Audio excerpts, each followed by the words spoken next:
Today's guest is a true testament to resilience, courage, and the power of action. Vanessa is not just a survivor, she's a thriver. From overcoming domestic violence to battling breast cancer, Vanessa's journey is a story of turning adversity into advocacy.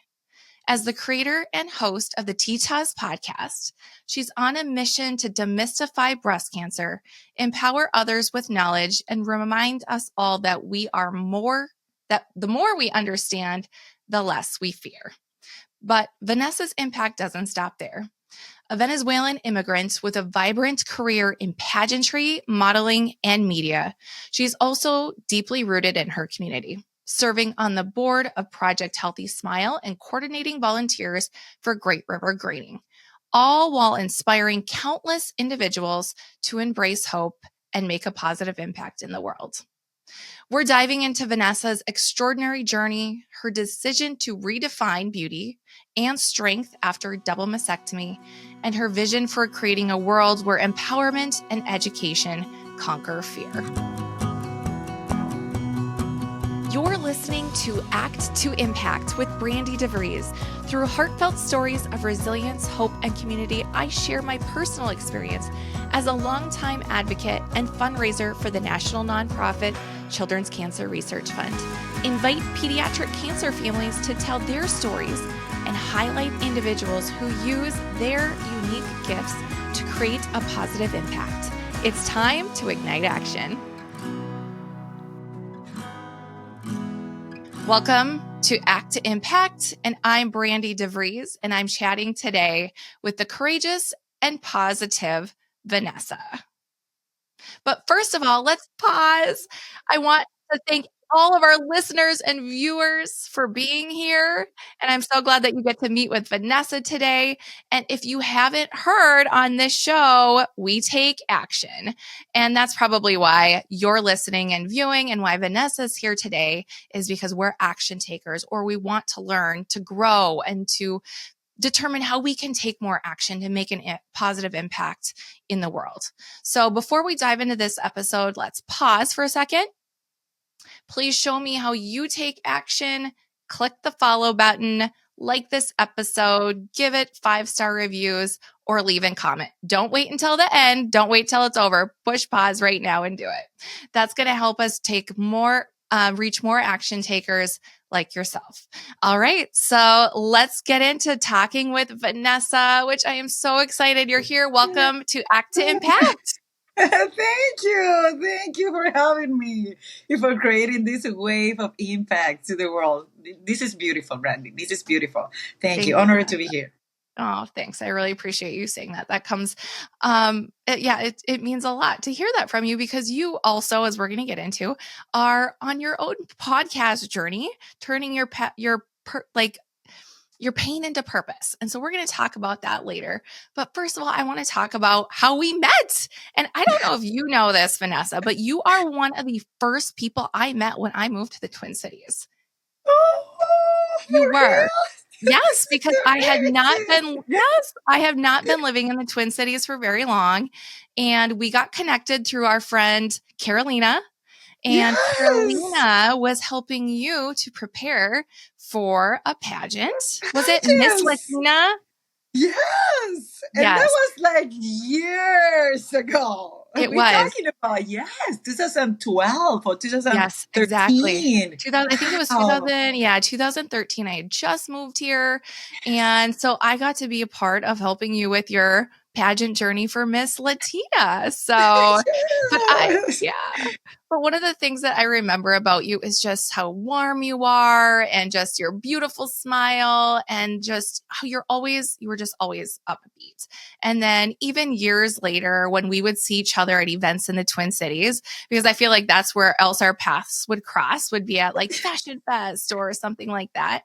You were always like, Brandi, like we had just seen each other, even though it had probably been years. And so, yes, thank you for always just bringing that energy and that spirit. And you're just a warm and kind person. So thank you. Yes, I was not alone when we met. I was not alone here. It was maybe a year or something like that here in the Twin Cities as well. Mm-hmm. And I remember, because I come directly from Venezuela, I remember when I met you, I was like, she's so gorgeous. This blonde, so beautiful, yellow hair. Wow. And I remember also that kindness on you. I was like, she's not only this beautiful, beautiful person in the eyes, but also so kind from the heart. So that is something that for a reason, every time that I see you, I was like, yes, hi, Brandi. So Thanks. I excited, love so that. I excited to love that see we you. share that. I love that. So that means a lot. Yeah. Yeah. And then, of course, like when we're not seeing each other at events or whatever, I follow you on social media. But I wanted to talk about that because there's always like the power, the power of social media, or it can be a blessing and it can be a curse. But I feel like you're somebody who is using the power of social media for good.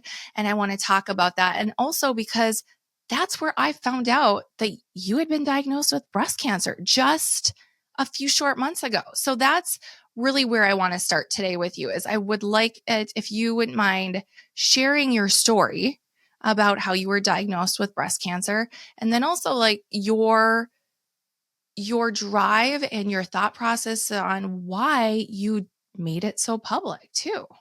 Yes. That question was a question that was I was diagnostic in May 14 this year, May 14, 2024, May 14, 2024, I was diagnostic with breast cancer. No family history. I was in basal ductal carcinoma was my diagnostic. Is estrogen, progesterone positive, hair negative. And it was absolutely surprised. Like no one in my family have any diagnostic like this. And you hear, of course, breast cancer campaigns and here and that. But as a 39 years old person that consider myself healthy, I eat healthy, I exercise, I live in a healthy lifestyle, I thought it was never something that would knock my door. The question for me in order to go public, I all the time being very open in my platforms about kind of the circumstances I've been dealing. I moved here as an immigrant. I was always, yes, I'm from Venezuela, la, la, la.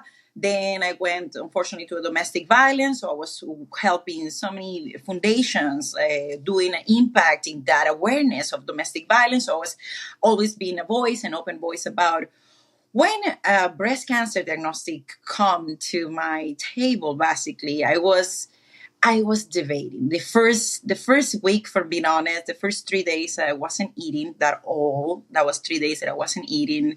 I shared with my family, in a small circle, that first week, first 2 weeks.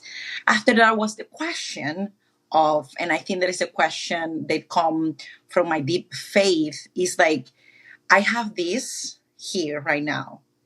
And I was saying like, what I can learn from it. Not what happened to me or, no. It's, okay, what I can do with it. Because this is something here that I have. So now what I can learn personally and what I can do with it. How I can create an impact of something that is happening here. This is coming into tears and moments of doubts and medical appointments and MRIs, and in the same times all my brain was like, what I can do with it, like, God, I know that this is happening, everything happening is a reason behind. What is the reason? What I can do with it? And more that I meditate in that idea, more the idea was cleared up. I have to go public. I have to tell the people these stories. I have to start the conversations about tetas because it's a conversation that we don't have. We sometimes from the pain or from whatever we focus so much, in my medical treatment and do this and do that. And we neglected that part of, hey, this is a journey that if we have the conversation, this is a journey that between two of us, it will get easier because I learned from what the path you take, what decisions you take, how you make the decision of no reconstruction or yes reconstruction, what doctors do you use. It's just all these conversations that was like, yes, I definitely need to go public. I definitely need to tell people what I will put in my hair because I'm donating it. I need to tell people what is this happening in my life.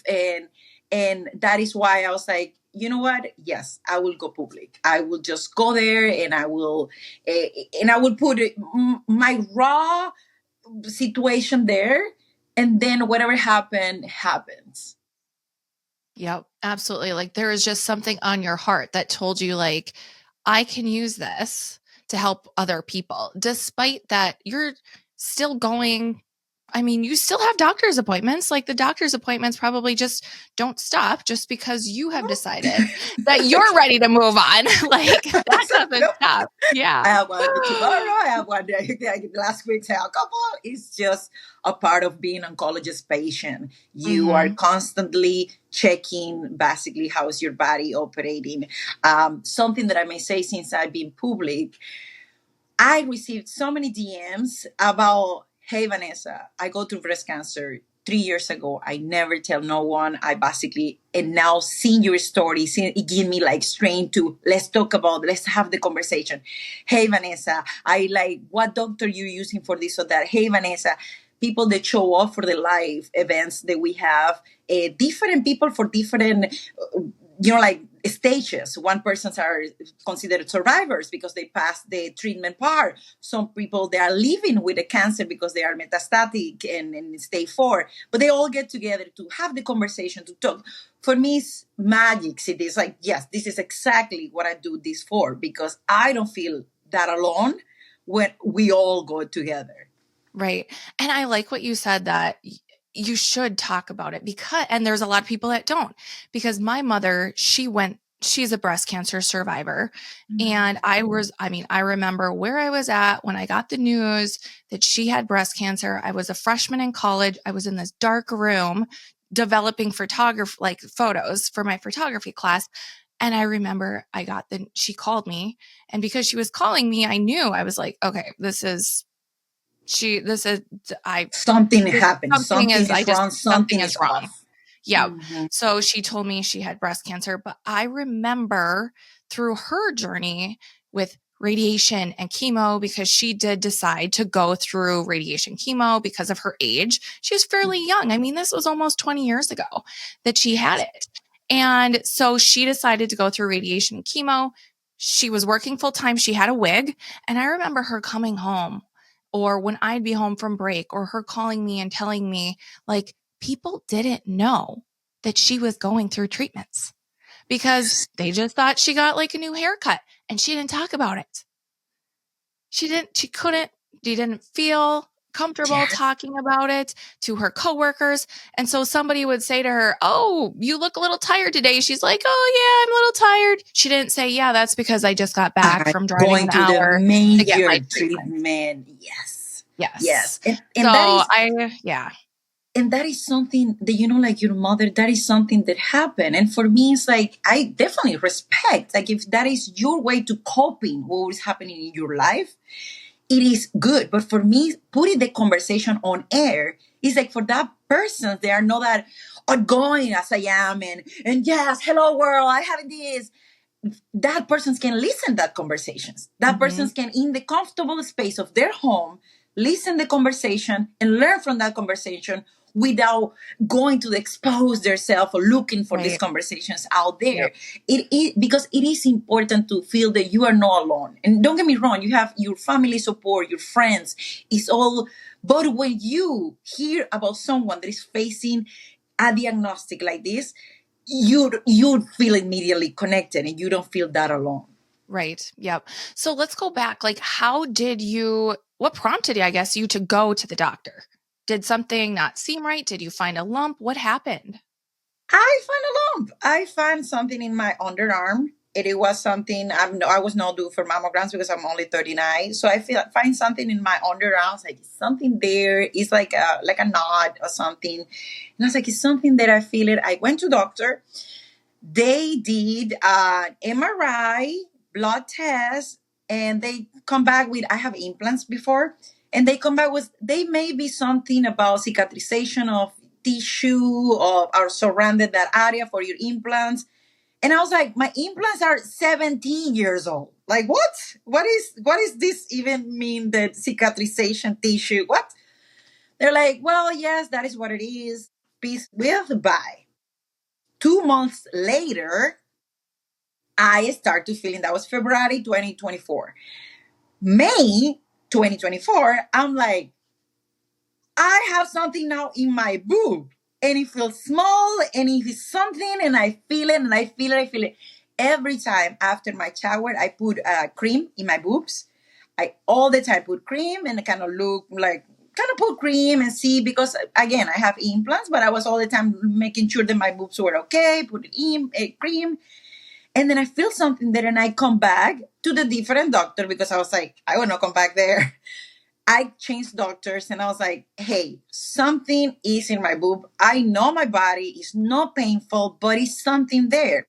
And they're like, well, but you're not 40. You're not do mammogram. I'm like, I don't care. Do something because I have something there. They was like, oh, in an examination. Oh, yeah, you have something that, yes, can you send me to a mammogram? Can you send me to something, please? They're like, well, okay, we'll send you to the mammogram and cancer center. I remember when they told me we'll send you to the cancer center to do a mammogram. And I was like, oh. But I was, you know what? Okay, I will do because I need to do a mammogram. But I didn't know it's the only place that do mammograms is the cancer centers and stuff. In my brain, I was like, okay, I will just go get done with this. I went there. They do the MRI again. They do the ultrasound and they come back with like, oh, yes, this is actually a breast cancer. And I was like, then I come back, of course, for the first doctors. And I was like, hey, what happened with that MRI that you do in this area? It don't show you nothing in February. And they're like, oh, we will do a MRI in your shoulder. It was not in the breast part. Oh, no.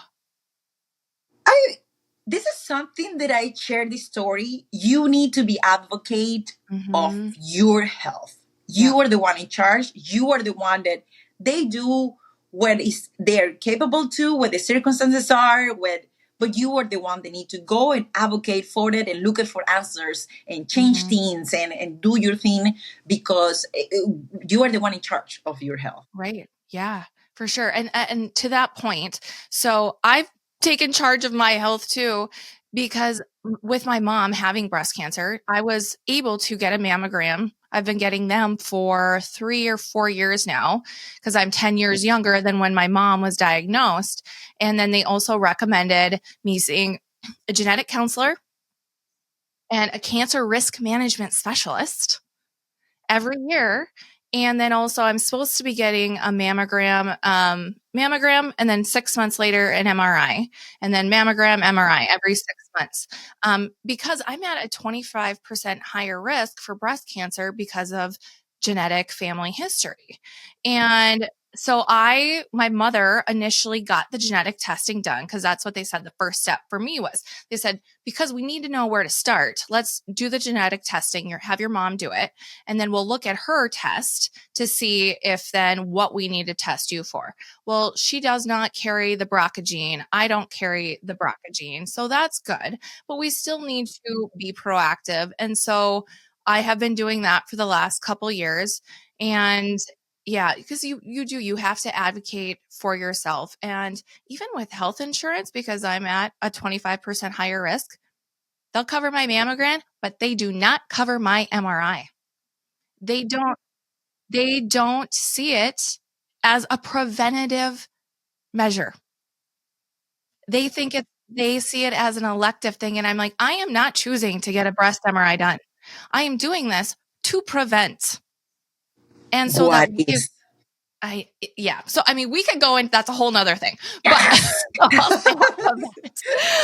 but yeah, you were like, sometimes you need to, and sometimes the insurance, don't let your insurance put an umbrella on you. I'm glad that you are going out of that umbrella in order to do what you need to do in order to face and be preventive and be proactive about this situation. Because some women also, and this is something that happens, some women also, especially with his family history, some women are afraid of going and doing the exams because what about if I find something? What about, and that is scared in their heart, frees them in order to do the thing. Something we need to be conscious about. Early detection can save your life. It's treatment, so many treatments, so many from stage 1 to 3 curable, stage 4 manageable of breast cancer. So you can save your life with an early detection. So I'm glad that you're doing anything is in your hand to go and be proactive about your health. What stage were you diagnosed with then? Stage 1. Yes. Okay. I catch it. I catch it Got it early. Good job. Good for you. I'm really happy to hear that. Yeah. So let's talk to you about, you're not far removed from this. I mean, like you said, you're still going to appointments. Those doctor visits don't stop. But how do you continue to remain so positive and smiling throughout your journey? Oh my God. I'm sure there's days where you're not smiling, yes. But for the most part, you are. Vanessa, you are such a positive person. It is. I feel that I breathe and it's the elements. Of course, it's elements that help us. Faith is one strong part of it.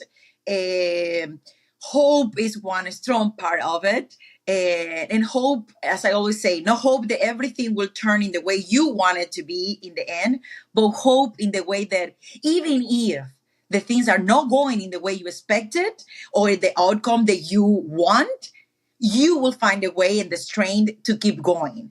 So that, in fact, keep going. Like every day, it helped me. Purpose. Finding purpose is something the joy, like my heart gets so much joy to find a purpose. Like if I doing something with this, yes, it is the way. It is that, of course, draw a smile on me because yes, I find purpose with this instead of, it's easy to go to the scared part or just sit down and living in the pain. And don't get me wrong, sadness is an emotion that we also need to live and need to have it there because it's important as well. But don't not stop in any of their emotions. Just let them regulate our emotions and keep going, keep showing up, keep finding the little details and things we love and things that we appreciate and the beauty in the world and keep being light. For that motto and going step by step, hour by hour, day by day is what keep me going and keep me going. Yeah, that attitude of smiling and in this positive attitude that I follow. Mm-hmm. And even though, despite you just, step by step, you keep going, were there ever moments in maybe the first couple of weeks or months, especially as you were heading into surgery, was there ever a moment where you thought, oh my gosh, I don't know if I'm strong enough to get through this? That question come to my mind sometimes, and I keep reminding myself, we never know how strong we are until we strong. Is the way to be. Is the way to keep going. And don't get me wrong, I all the time praise, like, please God, don't let my fear be bigger than my faith, be bigger than my strength, be bigger than what I can keep going. So with that notion, I keep going. But don't get me wrong, it's a scary moments there. It's a scary moments. I right now I going through some extra scans for my jaw and other things that it is a scary moments there. But I say, like, God, whatever diagnostic will come after this, whatever they found in my jaw, let be what need to be. Let be what need to be. Hopefully it's nothing, but even right now, that moments where, scared, get it to your heart, but I was like, God, let my faith be stronger. Let me going through these. It will be what you need to be, what I need in my journey, and that strength is what I keep going and keep. But it's definitely days that are like, they are difficult. They are. It's not an easy journey. Right. Yep. And especially too, like, you really, like you said, you took action on your health. You were advocating for yourself and you were just doing what is best for you. But how did you determine that you were going to have a double mastectomy and choose also not to have reconstructive surgery? That was another one that was in my mind for so long. You know what? I have options. I look for options. Since the very beginning, I was like, whatever decision I take if it's an educated decision, it will be the best decision because it's what I have it in my hands right now. So, woo, I love that. Well, I don't know what that is. I know, but I love it. I know. I don't know where that came from. Very fancy. So I know. So I was like, wow. And I went to, if I have the option to lumpectomy, just a little part of the breast be removed where the cancer was, where the tumor was. But if that was the case, I need to go radiation after. Chemo was more about the pain of the lymph, but then in the end, in the lymph, they don't find nothing in my lymphs, so I don't need to go chemo. Radiation, per se, was something that I can decide. Or leave my boob, just taking the little part of cancer and go to radiation, or get the whole mastectomy and do not need to have radiation after. Okay. So I was, you know what? I'll go in that road, take the whole boob, and I will not have to have radiation after that, no matter what. Is a very invasive procedure for you. So that was what I decided. My implants were already 17 years old. No matter what, I wanted out. Okay. When the question come back for, hey, do you want your implants? The insurance cover. You should have them. It's just all covered. I was like, you know what? Let's pause. What I need right now for me and my body.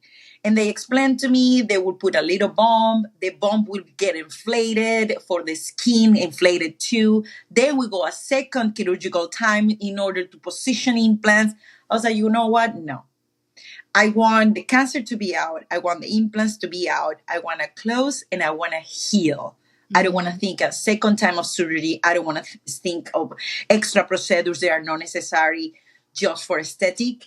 I know they will be different, but I know how much love I have for me and for my body. I know that I will learn to love the new version of me that don't have the implants on it. And that is what I like. Yes, I would just do it. And it was a little resistant, let me tell you. Even the doctors, the plastic surgeons, like, are you sure? Because you're young. Not like, I was like, yep, nope, let's do this.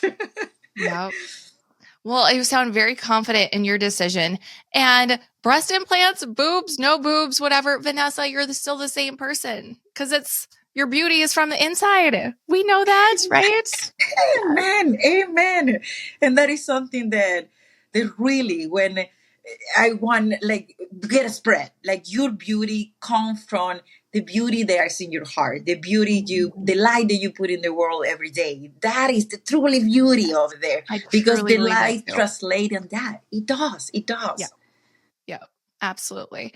So if you could advise or guide another woman that is going through a similar situation as you, facing these similar decisions, mastectomy or not, or radiation or chemo or lumpectomy, what advice would you give to others who may find themselves looking at and facing those decisions? First, follow your instincts. Only you and your guts, you know what is the best for you. I don't mother myself, but you are a mother. We have that instincts in order to be mother, to be protectors, to be connected with our guts. Follow that instinct as a woman. Only you know what is the best for you. 2, shop around. Don't sit down with one diagnostic. Even if it's something that is out of the insurance, go and shop around. I remember, and I still, the collectors in Sid call me from the Mayo with $6,000 extra because I go to Mayo out of my network to look for a second opinion. Looking for that opinion. Look for that second. Shop around doctors. Shop around opinions. Inform yourself of what is the best. Talk to people that are going through that.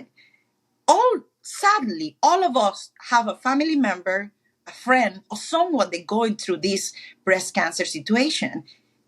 Talk to someone. Hey, can I talk with your mom? Can I talk with your friend? Can I talk? Like, let's have in that way to help you in order to, how is the best decision for me? Shop around, ask around, connect with other people facing the same. That is the only way that you can take the best decision for you, for your body, for your well-being. Yep, absolutely. I think that's really great advice. So let's talk a little bit about Tetas Podcast, though, too. I want to know, because I talk about, like, on the podcast, a fireball moment, like your aha moment, but I call it a fireball moment. So what was like that fireball moment that ignited your idea to start Tetas Podcast? I have a conversation with one, with Eva. She's a person that going for a journey for 14 years. She's going through the journey of living with breast cancer. And I remember all my decision about mastectomy, radiation. I remember I asked her, like, if what's one thing that you would do different? And this is a conversation, not in the podcast. It's a conversation we have. It was one thing that, and she told me, I will take whatever is need in my hand in order to do not have radiation. Radiation brings so many things on me, her personal case. But I was like, okay, this helped me so much to take my decision too. And that, I remember after leaving her home, that day, I was like, I am very obnoxious about how much I'm like, yeah, can I talk to your cousin? Can I talk to your wife? Can I? And I remember her husband is like, my wife usually don't leave home. She don't feel comfortable. Can you talk to her? If I can go there to talk to her, please, I will be very kind. I just want to talk to her because it will give me so much peace to understanding. It decrease for sure, or fears. So I'm like, I have to have. And he's like, yes, okay. She said, yes, you can come to our place, to our home and have this. But then when I left that place, I was like, people are not that obnoxious and me going there looking for these conversations. Yeah. I have to create something that put this conversation there.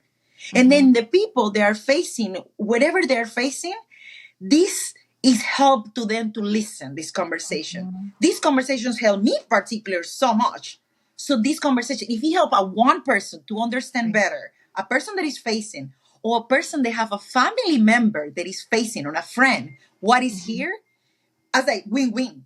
This is something that I have to create. I have to do it. I don't know how I will do it, but I will do it. Figure it out. Figure it out. And that you have. And now you have episodes on YouTube. You have done a live recording. So you are figuring out, you're doing a great job. And I have been watching your YouTube videos and your the podcast. So you're doing a fabulous job. Yes. So I want to know, like, what is your dream then, like long term, for Tetas Podcast and the community you're working to build? Tetas Podcast is more than just these conversations. For me, it's more about the human connection between hard diagnostic, hard situations, hard whatever. When we get together, when we listen, when we ask questions, when we help each other in whatever way, that is what truly an impact can create, an echo can create, that wave of getting out of this that we're facing. That is what happened. So for me, Tetas is more than just a podcast. It's kind of a movement. I working hard and create this pink community. We all get together. The ones facing the diagnostic, in order to don't feel alone. The ones don't facing a diagnostic but want to support the cause and the conversation. If you are there, you are more aware. If even one person left a van after contacting with someone about a book or whatever, and then getting home and then touch the breast, nothing is there. I received a message about, hey, Vanessa, I just get my mammogram or whatever scan diagnostic because of the awareness that you created. They go beyond October. I'm like, hallelujah, this is exactly what I'm doing this. Perfect. And it was all good. And I'm chatting with people that I don't know. And it was, what's good? Yeah, I will tell you. Tomorrow they give me the results. Okay, the results come later. Yes. Woo. This is what I'm talking about. We don't have to go to this alone. We can go in as a community, and that way will be way, way, way more stronger. Yeah, absolutely. And then you're not, I mean, it clearly is, you're not helping only other people, but this is helping you too. I can tell it's helping you to get through that journey. I mean, whether it's like kind of take something off of your mind about your next appointment because you have a conversation to look forward to, or you're helping somebody who has just reached out to you. I mean, that is true community then. So you helping them helping you. So my very first guest was a male, Brandi, a male patient with breast cancer. And I remember my brother, he was like, wait, what? I don't know breast cancer can. I was like, yes, you also can get. And he's like, Mhm. this is my blowing Vanessa. Wow. I was like, yes, my brother. You know what Yeah. I mean? It's like he's an engineer. All like we don't have these conversations. We don't expose ourselves with these conversations. So let's go it. Let's talk it. Let's do it. Let's grow it. And in that way, it's just not such a thing as an alien. You know, like it's not like, Mhm. oh, there is cancer, so scary, and this Right. is me.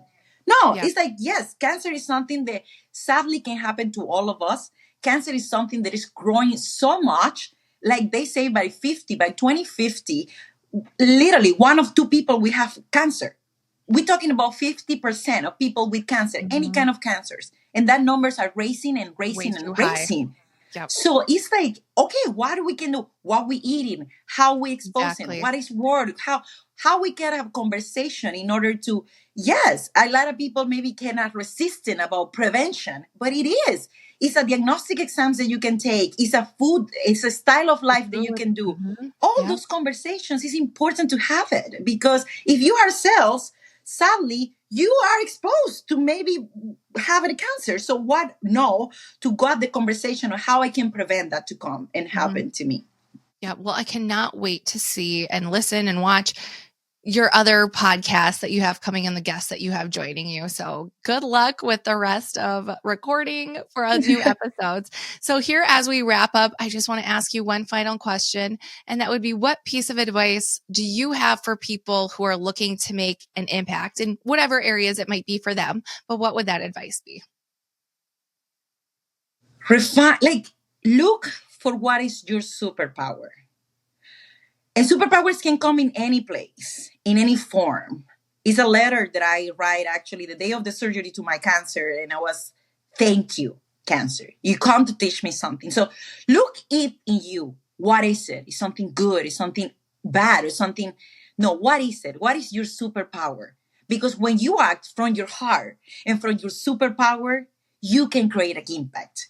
Create an impact is not going to masses and the stadium. No, no, no. You can start the impact with your family. Mm-hmm. Then do you do community. Then will you like larger, like if you create an impact, even in your husband or wife, in your kids, that is what truly impacts start in your circle. And then after that, the echoes of that impact continue it. So if I Yeah. have one advice is create an impact in whatever place, from the love, from your heart, in whatever place you are. And if you impact one person, that person can go and impact another. And that is the domino effect that we really, truly need in this world right now. Yep. And I believe that too. And that's why I created the Act to Impact podcast as well. So thank you for saying that. Well, Vanessa, thank you for being here today on Act to Impact. And where can people find you, listen to Tetas Podcast, or support an organization that you're part of? Okay, so people can find me in Instagram at Vanessa Berrueta. Is over there you will see a lot of pink and you know there's me. And you can That's find cool. the Tetas podcast is in Mhm. all platforms and the visual is in YouTube. The visual element is in YouTube, but you can find the Tetas podcast in all the platforms over there. You can go the as a podcasters, we have websites they call Patreon. You can go Patreon, and then that is where you can support all podcasts and you know like help because creating a podcast is expensive, everyone. It is. Just let me tell you. So you can support the podcast that you like. And you can go there and support the podcast. And I created this line of products Mhm. that Yeah. it will go out, and then I connecting the philanthropic element of it. So I navigate into how to do this, and then after, right now, you can get some of these items with a membership for the podcast, Okay. but I navigate into in order to kind of also sell them. But Mhm. I want a part of the profit go to nonprofits and organizations that help me particular so Yes. much when I was facing cancer. So yeah, basically go there, just Google Tetas Podcast, listen, subscribe, follow me on Instagram, and also please, and I all the time put this in the air. Also, please feel free to DM me and how I can help you in whatever journey you are facing in life. All of you, just DM me at Vanessa Berrueta how I can help you also. Amazing. Thank you, Vanessa. And you just keep doing what you're doing. You're doing a great job. And I'm here for it. You too, Queen. You. So beautiful. Thank you so much for having me. You've been listening to Act to Impact with Brandi DeVries. If this show ignited your fire and inspired you to take action to make an impact, please share this episode with a friend, leave a 5-star review, or write a review to let others know how the show impacted you. I can't wait to see the action you are taking to make an impact, and I'd love for you to share that with our community. Go ahead and tag me on social media as you are out making an impact in the world. Do you have a story to share and want to be a guest on Act to Impact? I'd love to connect with you.